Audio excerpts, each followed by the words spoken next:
s'agit du domaine privé, non. Je connais la réponse.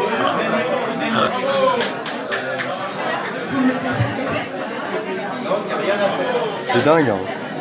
Vous comprenez pourquoi les sénateurs sont allés avec les maires pour préparer leurs propositions de loi en concertation avec les maires pour pouvoir mettre dans ces propositions de loi les outils qui leur permettaient à eux de pouvoir intervenir avec un pouvoir de police administrative. Pardon.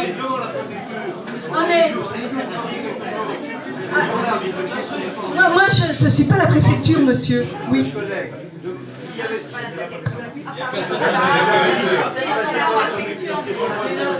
Voilà.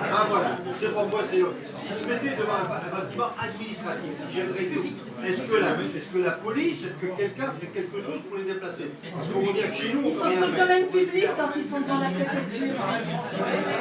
Ils sont sur le domaine public. Voilà. Ils sont sur le domaine public. Et c'est pour ça que j'insistais tout à l'heure, pour qu'on comprenne bien cette différence. Moi, j'ai déjà eu chez moi X fois dans mon domaine. Ça m'est arrivé de virer 200 caravanes. Parce que ces gens-là, vous savez ce qu'ils faisaient? Ils se gênaient pas pour venir me secouer la voiture, mais je les ai fait partir. Et quand ils avaient envie de vidanger leur voiture, quand ils partaient, il y avait 10 ou 15 Mercedes qui avaient été vidangés à 50 mètres de la pompe à flotte. Monsieur Loison peut le dire, j'habite dans la commune à Monsieur Pinard. Monsieur Pinard, il sait ce que ça y a coûté. Il a arrêté son machin de mer. Quand c'est qu'ils sont venus, excusez-moi, chier dans sa piscine. Il est établi conjointement à la fois par les services de l'État, donc la préfecture, et le conseil départemental. Et qu'il a pour objectif d'élaborer un maillage des aires d'accueil, mais aussi des terrains familiaux locatifs, des aires de grand passage, donc au niveau départemental. Nous avons ce qu'on appelle une commission consultative par département. Cette commission a intégré également des représentants d'associations. Et c'est ensemble qu'ils révisent ce schéma départemental. Il faut savoir qu'il est révisé tous les 6 ans à partir de sa publication. Par contre, tout ce qui concerne la création, la gestion des aires d'accueil, eh bien c'est sous la compétence. On a encouragé les gens du voyage à faire ce qu'ils font maintenant. Excusez-moi, moi j'habite la Rousselière, d'accord, depuis 4 ans. Depuis 4 ans, hiver comme été, les gens du voyage sont sur des aires privées ou alors à côté de l'antenne. Ils se servent de l'eau à longueur de journée. Aussi bien, on a eu des algues pendant la canicule pour mouiller l'osier, pour laver le linge et se branchent à la sauvage. On ne leur dit rien. On a prévenu la gendarmerie, on a vu monsieur le maire, on leur doit l'eau à ces jeunes gens. Hein? Moi, je vais prendre l'eau, je vais aller laver mon véhicule, je vais inviter tout le monde à la Rousselière. Et moi, on va venir les gendarmes vont venir m'arrêter, madame. Est-ce normal? Moi, je dis non. Madame, c'est ce que j'ai dit tout à l'heure, c'est le sentiment Oui, d'impunité que ressent tout passe, le monde. il ne se passe rien. Nous ne sommes pas entendus. Alors, qu'est-ce qu'on va faire? Non, mais c'est ça qu'on va bétonner la bouche à incendie. Ce n'est pas, moi qui vous entends pas. Je m'adresse à vous. Moi, je vous entends, madame. Je m'adresse au maire.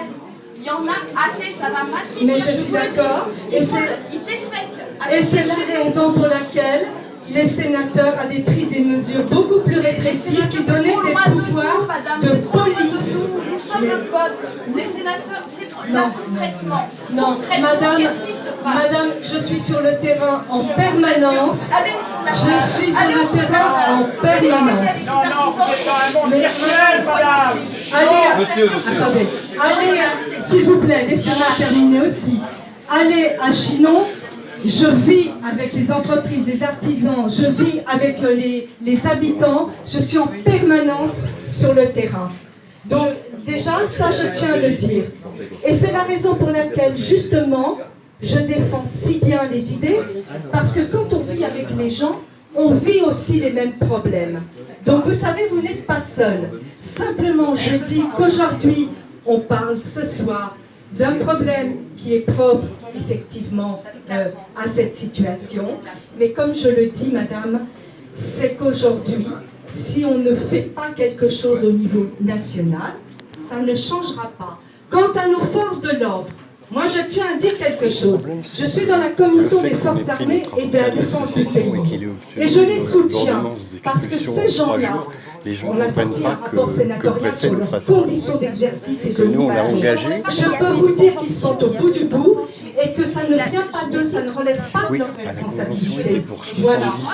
Et c'est pour ça qu'on vous, eh bien, je vous le dis, c'est pour ça qu'on voulait donner davantage de moyens aux préfets et à tous les maires pour pouvoir intervenir quand il s'agit. On vidangeait à côté du pompe à flotte, il a fallu que j'appelle l'ANR pour faire déplacer les ordures et pour qu'ils s'en aillent. Autrement, la pollution, sinon on met un gramme de produit en trop. Alors, vous savez, Il y a 20 bêtes qui sont affolés parce qu'il était 20 manouches, il y a 20 bêtes qu'on ne peut plus prendre. Si demain on suit la 85 ou si on suit la SNCF, qui va payer? N'importe quoi. Ces gens-là. mais vous savez, monsieur, le problème, il est partout. Nous le vivons tous. On a l'impression qu'il y a deux catégories de Français. Ceux qui respectent la loi et ceux qui sont hors la loi.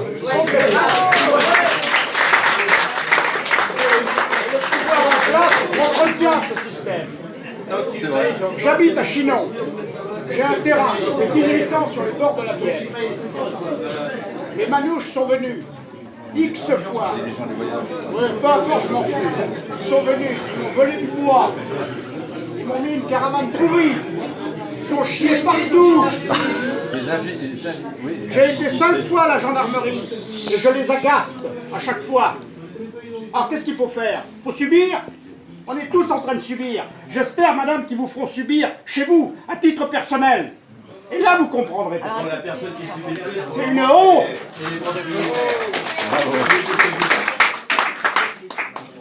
Dégueulasse. Oui, bah allez-y, tenez, Alors, approchez. pour un cas qui s'est passé en région parisienne, là, donc près de ma famille. Voilà, approchez. Donc il y a un lycée devant chez eux, donc des gens du voyage sont venus. Ils ont donc ouvert le portail, rentré, se sont installés à une trentaine de caravanes. Donc là, la police est intervenue au bout de 24 heures. Ils sont restés 24 heures. Le maire est intervenu. Ils sont capables d'analyser, faire une synthèse.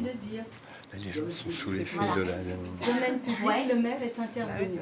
Et alors, pourquoi c'est domaine privé. Le domaine privé. Oui, mais c'est pas normal. Non mais... Alors, 24 heures. alors excusez-moi, on va... Je vous entends pas. Oui. Finalement, ton exposé n'aura pas lieu, le mien. C'est pour la peine d'avoir ton Mais madame, je suis tout à fait d'accord, et je le répète, nous avons, nous les sénateurs, légiféré pour prendre des mesures répressives sur ces plans-là.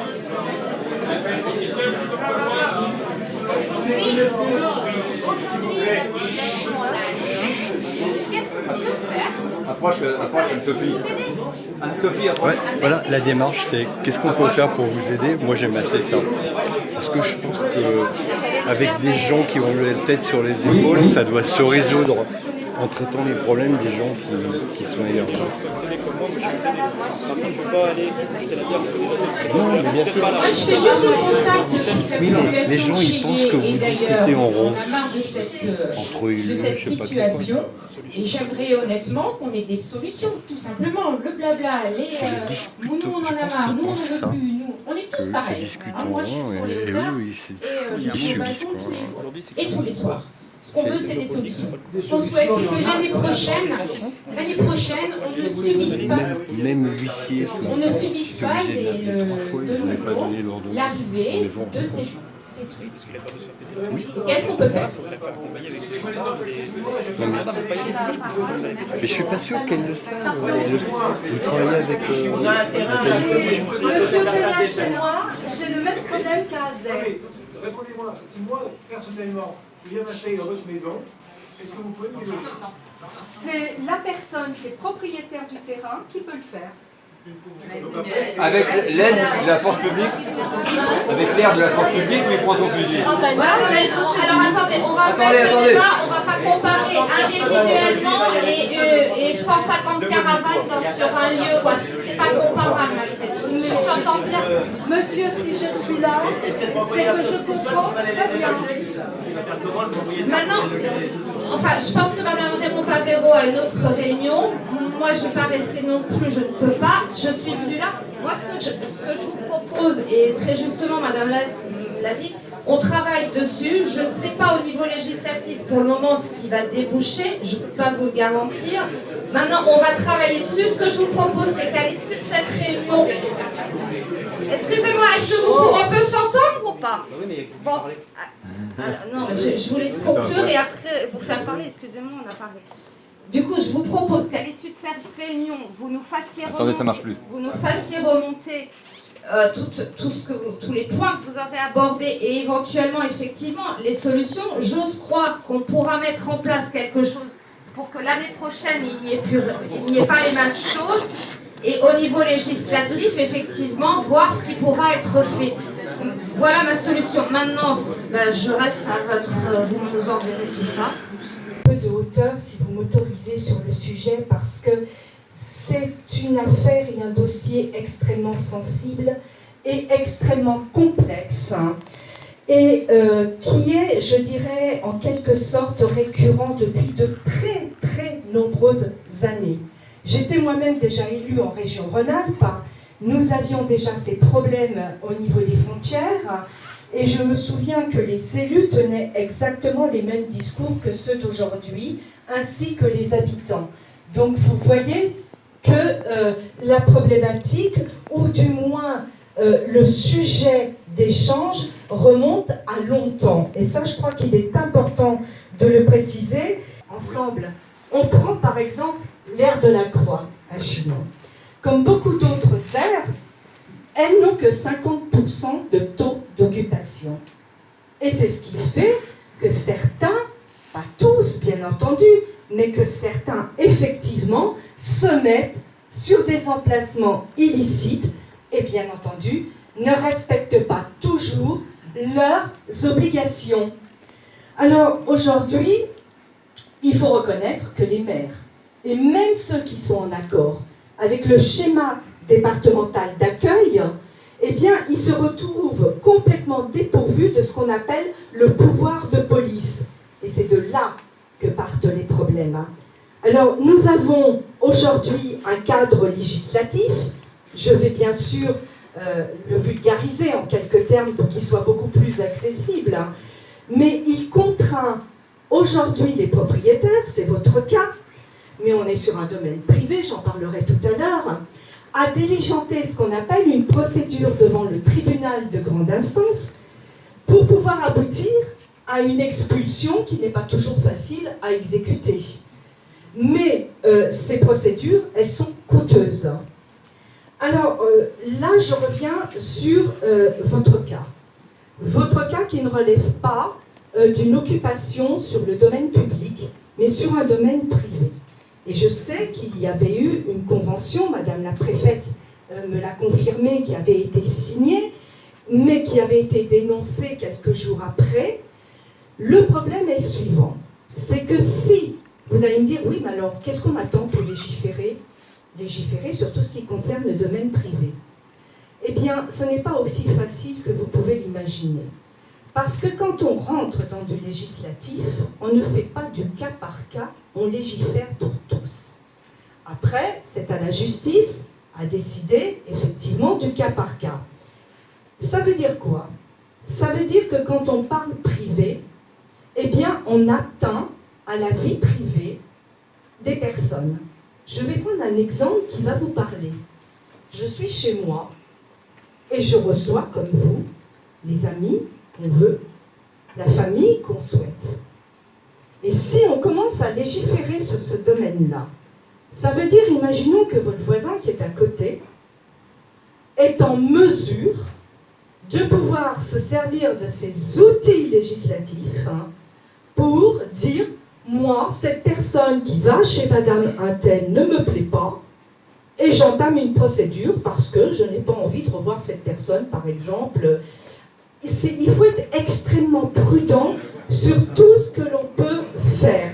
Donc, non, je parle du cadre législatif du domaine privé. Si si on légifère sur une situation privée qui concerne un domaine privé, elle entraîne forcément par boule de neige d'autres situations qu'on ne peut pas imaginer. Donc il faut y aller avec grande prudence. C'est ça surtout que je souhaite mettre en avant. Alors le Sénat... Vous faites quoi s'ils viennent chez vous, s'ils s'installent chez vous? Moi je ne suis pas concerné, j'habite à Noyon, je ne suis pas embêté. Oui. Et vous faites quoi s'ils viennent chez vous? Mais, ils viennent prendre l'électricité, la flotte... Mais monsieur, c'est bien pour... Monsieur, vous faites quoi? attendez, est-ce que vous m'autorisez? J'ai eu la... je veux dire... Vous êtes au Sénat à blablater. Je ne m'adapte pas, monsieur. Attendez, monsieur, je ne suis pas venu ce soir pour me faire insulter alors que je travaille 18 heures par jour pour soutenir les personnes et les élus. Monsieur, ayez la politesse, s'il vous plaît, de me laisser terminer et ensuite, nous pourrons, si vous le souhaitez, échanger calmement. Parce que vous imaginez bien que la situation ne dépend pas que de moi, bien entendu. Donc c'est la raison pour laquelle je suis ici, c'est pour vous expliquer certaines choses, c'est pour vous dire par la suite, si vous me laissez terminer, ce que nous avons fait et ce qu'il en est aujourd'hui. Et après, je passerai la parole, parce que ça relève de la responsabilité de l'État, ce sont des fonctions régaliennes qui sont en cause, je donnerai la parole à l'assistante de Madame Kolbock. Donc je voudrais quand même poursuivre pour dire que le Sénat, qui est quand même l'avocat des collectivités, mais qui se fait surtout l'écho des problèmes, à la fois des collectivités, des habitants et des élus, légifère et amende, sur justement des situations qui sont particulièrement complexes. Mais nous sommes en démocratie, heureusement, et vous le savez, il y a un travail qui s'établit entre les deux assemblées par le biais d'une commission mixte paritaire. Mais pour que les choses puissent être validées, il faut trouver ce qu'on appelle des consensus. C'est tout à fait logique. C'est ce qui préserve aussi la démocratie d'un pays. Mais il symbolise surtout ce qu'on appelle un grand conseil des communes. Alors, je voudrais dire que le 11 juin, je me suis rendue au ministère avec Madame Kolbock, qui s'y est rendue en présence de quelques maires qui effectivement voulaient traiter de ce sujet. Je pense qu'il faut avoir la vision de parler au nom de tous les maires de France pour aujourd'hui avoir du poids et pouvoir aussi obtenir des solutions. Alors, il y a eu deux éléments que nous avons fait remonter au Sénat et sur lesquels nous avons légiféré. Et ça, c'était deux souhaits qui remontaient justement des maires. C'était une révision du schéma départemental avec une maîtrise d'œuvre à la fois urbaine et sociale, et un recours de police administrative si le schéma n'était pas respecté, pour éviter justement d'avoir à attendre une procédure d'expulsion. Et ce dernier fait que je suis en train d'évoquer me semble être le plus important parce que c'est celui qui donne les outils justement aux maires de pouvoir agir. Donc j'avais remis au débat ces propositions lors justement de la réunion au ministère que nous avions eue, mais ça concerne la lutte contre les occupations illicites, mais je me dois de dire que les textes qui avaient été présentés par les sénateurs ont été vidés de leur substance. Donc, monsieur, c'est là qu'il faut comprendre comment ça fonctionne. Ils ont été vidés par ce qu'on appelle un principe d'une navette parlementaire qui fait que lorsque l'Assemblée rejette les délibérations qui peuvent être, ou les propositions qui peuvent être engendrées par le Sénat, eh bien, elles ne reviennent pas au Sénat. Ça, c'est l'explication générale du fonctionnement. Mais c'est ce qui s'est passé. C'est ce qui s'est passé, je veux dire, pour une chose, c'est que le Sénat a présenté deux propositions de loi à l'automne 2017 et qui réunissaient tout un ensemble de propositions cohérentes pour un exercice beaucoup plus souple au niveau de la compétence. Mais surtout avec, et là je pense que vous serez d'accord Nathalie, avec un renforcement des sanctions qui avaient été proposées en cas justement de dégradation ou d'occupation illicite des terrains. Et donc ces propositions ont été rejetées. Alors, elle prévoyait également une possibilité qui devait être ouverte pour le préfet de mettre en demeure les gens du voyage pour quitter le territoire d'une commune ou d'un EPCI, mais toujours avec une occupation illégale, entre autres.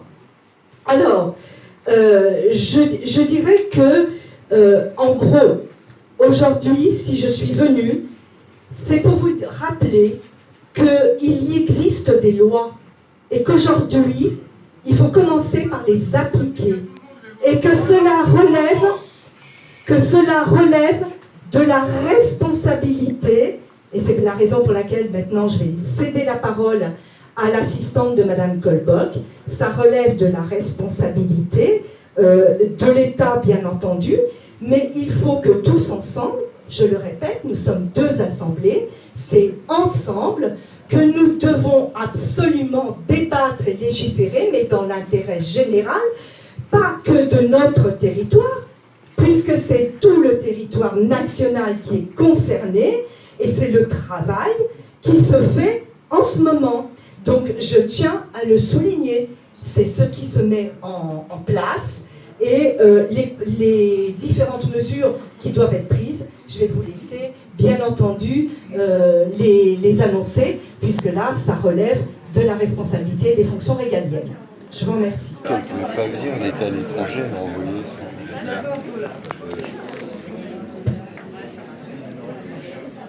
Bonsoir. Oh là, c'est mal parti. Donc, bonsoir, Ah oui, c'est bon. je représente effectivement, je suis Nathalie Perrault, je suis la collaboratrice de la... La commune nous a caché que notre terrain a été réquisitionné. Non. Ah non. Si. Vous pouvez pas Si. Ah non. Quand on l'a su, j'ai appelé la secrétaire et j'ai bien entendu que vous étiez derrière. Vous n'avez pas voulu me recevoir. Vous avez dit, vous me recevrez quand le conseil municipal, quand il y aura eu l'avis du conseil municipal. Ben moi je trouve que c'est faux cul. C'est faux cul ici. Mais si.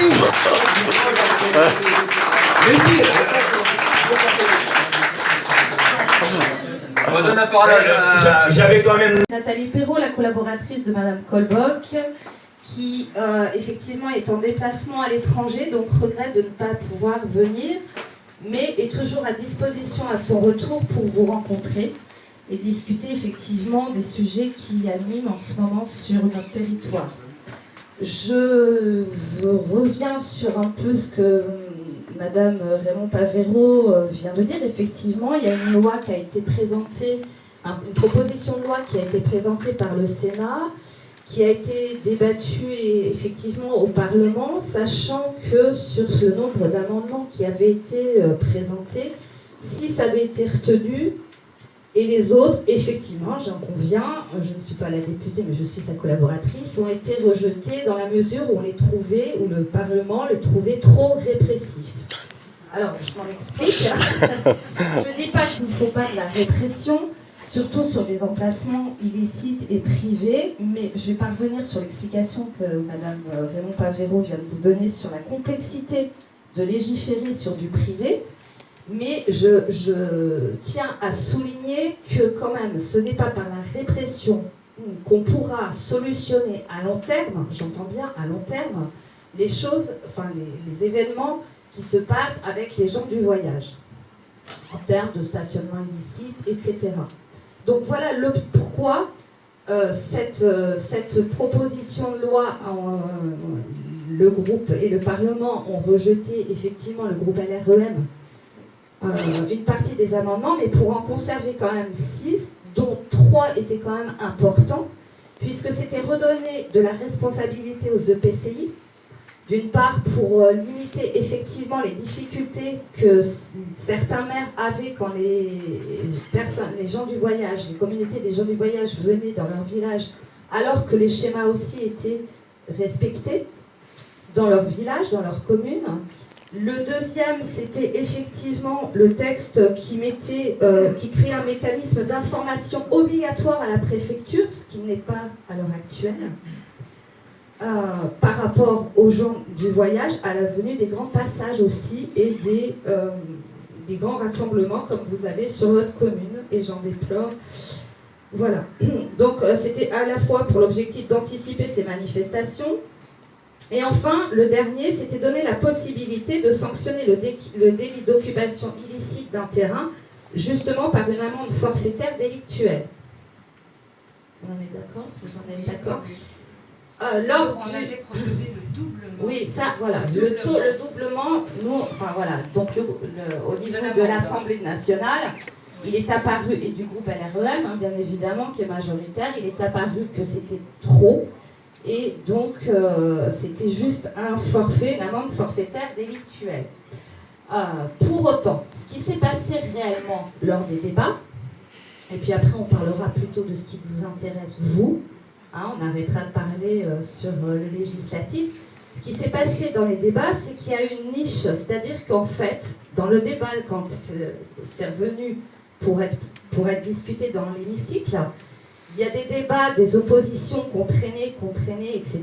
Et ce qui fait que quand même, on n'a pas pu légiférer correctement, enfin légiférer sur cette proposition de loi. On en est d'accord?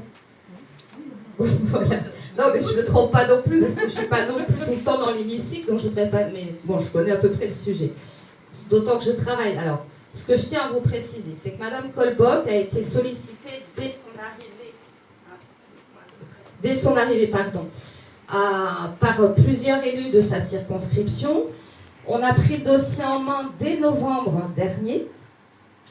Du coup, plusieurs réunions ont eu lieu à la fois sur le territoire de Chinon, mais à la fois avec des élus, à la fois sur le territoire de la métropole, puisque comme Mme Raymond Pavero l'a très bien dit justement, ça concerne tout le monde, tout notre territoire, c'est-à-dire tout notre territoire ici, notre circonscription, mais aussi le département, mais aussi au niveau national. Donc une réunion a été organisée, on a organisé une réunion avec les élus et les parlementaires. Une réunion s'est déroulée après avec les services de l'État pour faire remonter les difficultés et voir quelles seraient les actions qu'on pourrait mettre en place. Et enfin, plusieurs rendez-vous ont eu lieu entre Mme Colbock et le ministère et le gouvernement, dernièrement à Matignon, pour justement parler des actions qu'on peut mettre en œuvre. Et une réunion a été entre autres initiée par Mme Colbock, en présence de Mme Raymond Pavero, avec certains élus de notre circonscription, pour faire remonter les difficultés qu'on a eues, entre autres sur la commune de Cravant-les-Coteaux, il y a quelques mois, je crois que c'était au mois de mai, je ne sais plus trop, mais je pense que c'était au mois de mai. À ce jour, Mme Colbock travaille aussi avec Matignon et le ministère de l'Intérieur pour trouver des solutions palliatives, le temps aussi de légiférer. À savoir que, effectivement, je ne rentre pas dans le détail, mais il y a un schéma départemental. Tant que le schéma n'est pas respecté, en 2017, sur le territoire 37, il est à 92% respecté, mais il manque ces 8%. Qui administrativement implique que la préfecture ne peut pas agir comme elle souhaite, parce que ce schéma, tant qu'il n'est pas respecté, on ne peut pas appliquer la procédure administrative au niveau, effectivement, des interventions pour faire évacuer les gens du voyage. Et dites quand même, là, je me permets de vous dire, retournez-vous, vous avez vu, l'aire de la croix, elle est vide. On commence par la remplir avant de demander. La complexité, effectivement, alors du coup, dans les solutions... Là, il faut être précis quand même. Attention, je mets un bémol, on n'a pas encore toutes les solutions, bien évidemment.